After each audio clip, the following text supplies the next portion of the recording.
Welcome to our guide on how to change your iPhone passcode.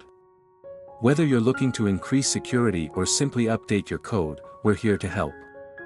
Let's dive in. Step 1. Open Settings. On an iPhone with Face ID, go to Settings, Face ID Passcode. On an iPhone with a Home button, navigate to Settings, Touch ID Passcode. Step 2. Enter your current passcode. Enter your current passcode when prompted. Step 3. Change password. Click Change Password. If you want to customize your new passcode, explore the options in Passcode Options. The most secure options are custom alphanumeric codes and custom numeric codes. Step 4. Set your new passcode. Enter the new password you desire.